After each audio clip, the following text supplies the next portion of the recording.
Time ఇప్పుడు 12:15. అరగంటలో పేరంటాలపల్లి చేరుతాం. అందుకే భోజనాలు వడ్డిస్తున్నారు. పక్కా తెలుగు భోజనం, వెజిటేరియన్.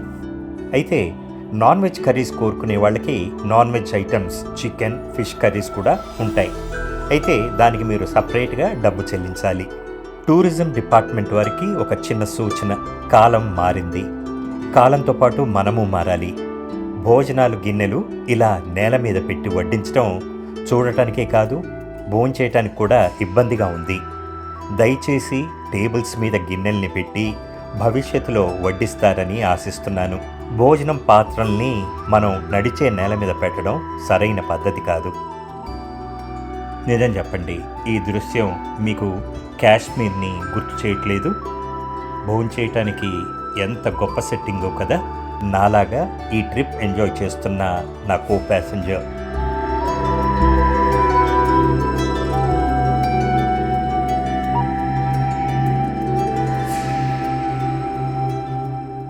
ఇది ఒక అరుదైన అనుభూతి. ఆకాశాన్ని తాకుతున్న కొండల్ని చూస్తూ, గోదావరి నది మీద పడవలో ప్రయాణం చేస్తూ భోంచేయటం ఒక అదృష్టం లేదా ఒక వరం.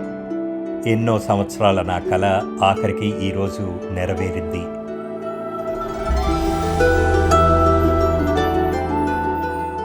నాకు ఈ చోటు ప్యారడైజ్ లాగా ఉంది.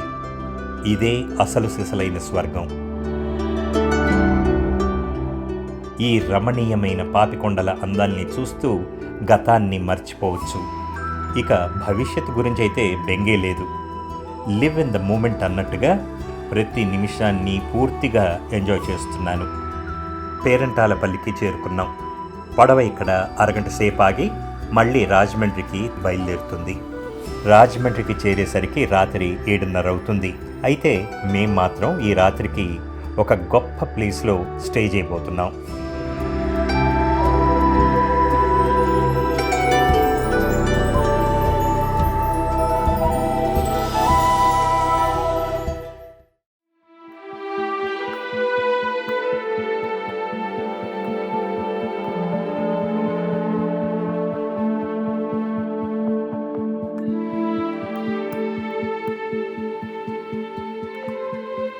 ఇదేమో భద్రాచలం వైపు నుంచి పాపికొండలకు వచ్చే దారి.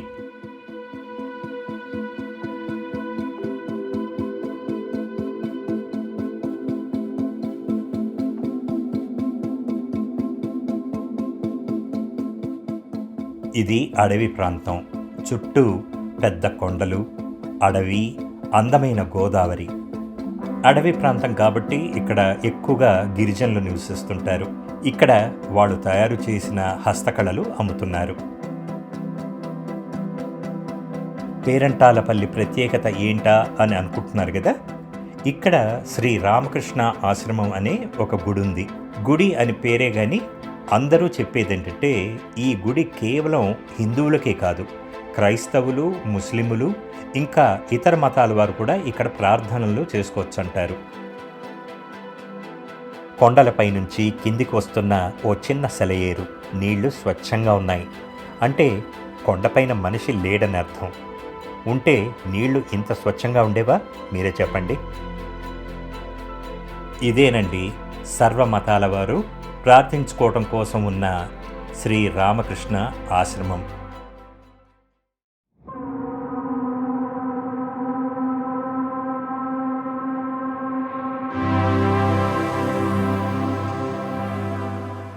ఈ చింత చెట్టుని కాదు మహావృక్షాన్ని చూస్తుంటే ఎంతో ఆనందంగా ఉంది నాకు. హైదరాబాద్ లాంటి సిటీలో చెట్లు కనపడటమే గొప్ప విషయం. అందుకని ఈ చెట్టును చూస్తుంటే సంతోషంగా ఉంది. కనీసం తక్కువలో తక్కువ దీనికి 100 ఏళ్ల వయసు ఉండాలి.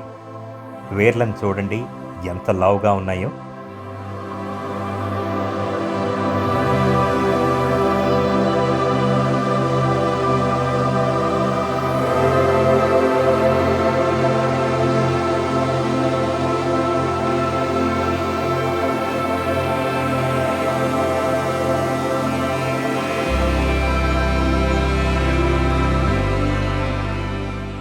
పడవ మళ్ళీ రాజమండ్రికి బయలుదేరింది.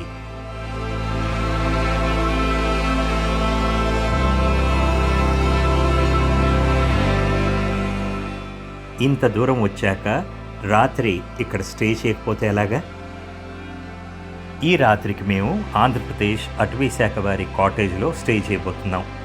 ఇది సరిగ్గా పాపికొండల స్టార్టింగ్ పాయింట్లోనే ఉంది. ఈ ప్లేస్ని, అలాగే మేము పాపికొండల వరకు అడవిలోంచి నడుచుకుంటూ ట్రెక్కింగ్ చేసిన అడ్వెంచర్ వచ్చే వారం ఎంజాయ్ చేద్దాం. ఈ యాక్షన్ మాత్రం ఏమాత్రం మిస్ చేసుకోకండి.